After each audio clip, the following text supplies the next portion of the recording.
Hi, I'm Gary Lawless. This is Jets This Week with my colleague Tim Campbell. We're here at the MTS Center prior to Jets morning skate. Tim, there are 3 preseason games left. The coach, the GM, everybody concerned has said that the prospect lineups are over. We will now start to see lines and formations that will be used in the regular season. There are, however, a few spots left to be decided. I think that we can expect we'll see a line of Mark Scheifele with Evander Kane and Blake Wheeler. We'll see a line of Brian Little with Andrew Ladd and either Dustin Byfuglien or Michael Frolik. I think that who plays there is yet to be determined.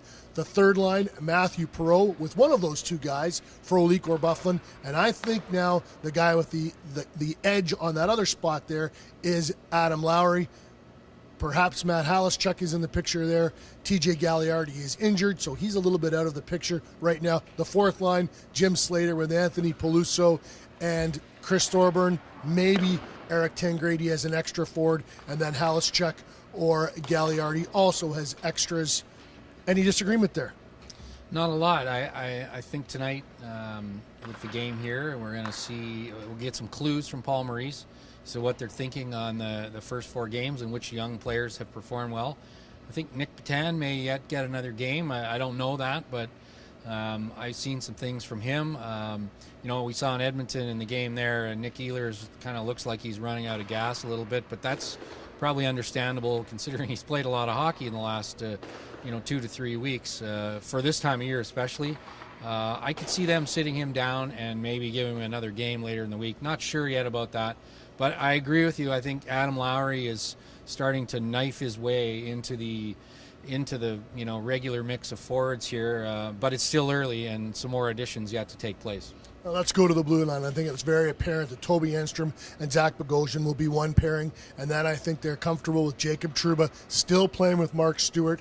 I think that there's a comfort level there that Stewart gives Trouba, and then to me it gets very confusing.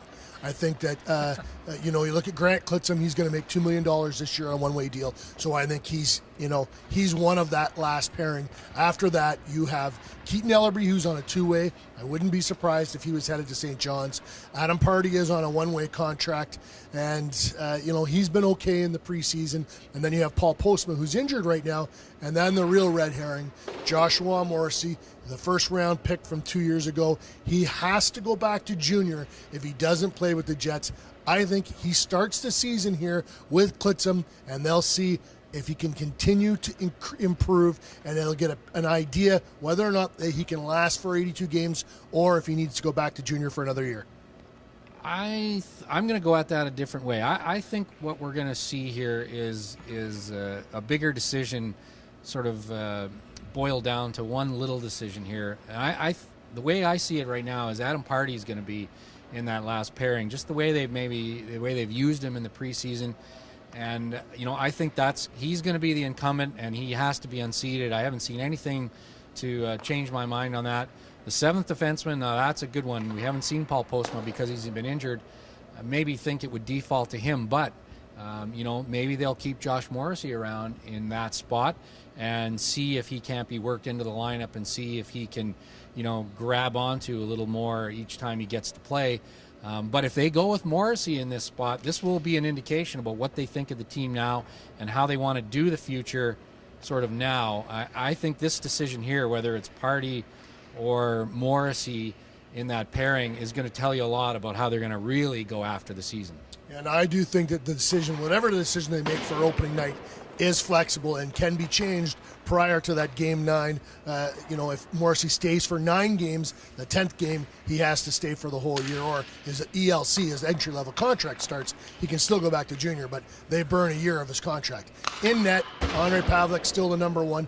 Michael Hutchinson has been okay in the preseason. Can Danny Taylor steal that job? No, I think it's pretty much set. I'll be surprised if anybody but the 2 main guys play in the last 3 games. I think the additions there were over before camp even started. The Jets know who their goalies are going to be, and they're just trying to dole out the ice time to make sure these guys are sharp enough to play the first game.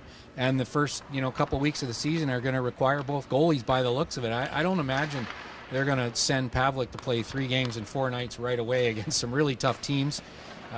So I think the whole camp has been designed to get these guys enough work. If they've looked good or not looked good in the training camp, I wouldn't lose any sleep over it. It's game 1 in Phoenix next Thursday that I'll be really watching. Gary Lawless, Tim Campbell, that's it. See you next week.